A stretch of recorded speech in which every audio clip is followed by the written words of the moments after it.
بسم اللہ. جو لوگ کافر ہیں انہیں تم نصیحت کرو یا نہ کرو ان کے لیے برابر ہے. وہ ایمان نہیں لانے کے. اللہ نے ان کے دلوں اور کانوں پر مہر لگا رکھی ہے اور ان کی آنکھوں پر پردہ پڑا ہوا ہے اور ان کے لیے بڑا عذاب تیار ہے. السلام علیکم رحمۃ اللہ وبرکاتہ. میں ڈاکٹر محمد خان اور آپ دیکھ رہے ہیں مومن ٹی وی. تو آج دیکھو اس ڈونگی بابے کو یہ کیا بول رہا ہے. یہ ڈونگی بابا بول رہا ہے کہ جو مجھے کلپ بھیجے گا اگر اسلام کی دعوت دے گا وہ کافر ہے, وہ اس کو توبہ کرنی چاہیے. تو یہ ایسا ظالم آدمی ہے, اس کو اللہ تعالیٰ جہنم جلائے گا کیونکہ یہ اسلام کا دشمن ہے. اس کے اوپر لعنت بھیجو, اللہ کی بھی لعنت ہے. اور اس کو دیکھو یہ کیا بول رہا ہے. جس دن ان کے چہرے آگ میں الٹ پلٹ کیے جائیں گے تو کہیں گے اے کاش ہم اللہ کی فرما برداری کرتے اور رسول صلی اللہ علیہ وآلہ وسلم کا حکم مانتے, اور کہیں گے کہ اے ہمارے پروردگار ہم نے اپنے سرداروں اور بڑوں کا کہا مانا تو انہوں نے ہم کو رستے سے بھٹکا دیا.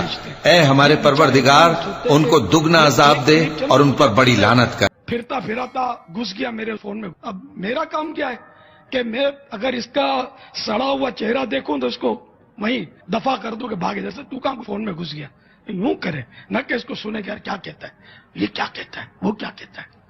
اس میں تو مطلب گمراہ ہوتے دیر نہیں لگے گی, اور گمراہ نہیں بھی میں تب بھی سننا حرام ہے. یہ کیوں سنا؟ کان بیرے ہونے چاہیے. یہ جہاں جہاں سن رہے ہیں اب تک اگر ایسا دھندا کیا نا, آپ نے کسی بد مذہب کا کلپ سنا ہے اور فارورڈ کیا ہے, اس سے توبہ کریں, سچی توبہ کریں. جن جن کو بھیجا ان کو اپنی توبہ پر مطلع کرنا ہوگا اور ان سے بھی توبہ کا مطالبہ کریں. توبہ واجب ہوگی ان پر. تو یہ پاکھنڈی بولتا ہے کہ مجھے قرآن کا دین یعنی قرآن اور نبی کی سنت مجھے مت بھیجو. وہ جو بھیجے گا وہ گمراہ ہو جائے گا. تو یہ بولتا ہے قرآن پڑھے گا وہ گمراہ ہو جائے گا, کسی کو دین کی دعوت دے گا وہ گمراہ ہو جائے گا. تو یہ کافری بن کے رہے گا, اس پہ اللہ کی لعنت ہو. تو میرے بزرگ دوستو کہ یہ کیا کہہ رہا ہے کہ ایسے بولتا ہے عالم کا میں چہرہ بھی نہیں دیکھے گا, اس کا چہرہ سڑا ہوا ہے. کس کو کہہ رہا ہے؟ ایک مسلمان کو کہہ رہا ہے. تو یہ مسلمان کون ہے؟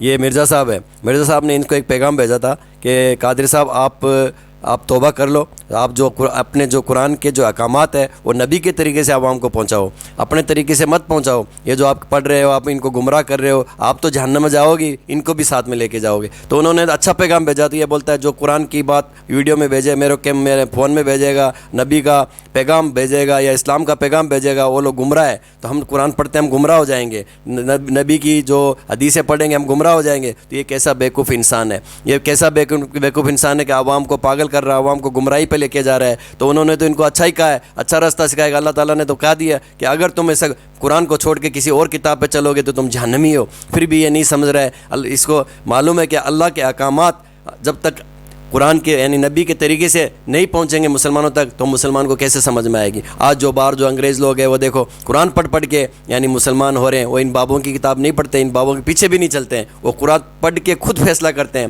وہ قرآن کسی سے سنتے نہیں ہیں, وہ خود پڑھتے ہیں. تو ہمیں بھی مسلمان بھائیوں پہ قرآن پڑھنا چاہیے تاکہ ہماری زندگی کے بارے میں معلوم ہو. اور اللہ تعالیٰ نے فرمایا کہ یعنی قیامت کے دن سب سے پہلے کس کا حساب ہوئے گا؟ نماز کا حساب ہوئے گا. تو اسے نماز پڑھتے رہو اور اللہ کا ذکر کرتے رہو صبح شام. نماز اگر چھوڑ دیا تو تم برباد ہو جاؤ گے. ایسے بابوں کے پیچھے چلو گے تو ایسے ہی برباد ہو جاؤ گے. ان بابوں پہ لعنت بھیجو اور مرزا صاحب کا جو ویڈیو دیکھو اور ان قرآن کے اوپر چلو, حدیث پہ چلو, جو ہمیں یعنی علم سکھاتا ہے, اللہ کی طرف بلاتا ہے. اس ویڈیو کو اتنا پھیلاؤ کہ ہر مسلمان تک پہنچ جائے. اور صلہ رحمی کرو, ہر انسان پہ کرو چاہے کوئی بھی ہو, اور اپنے ہم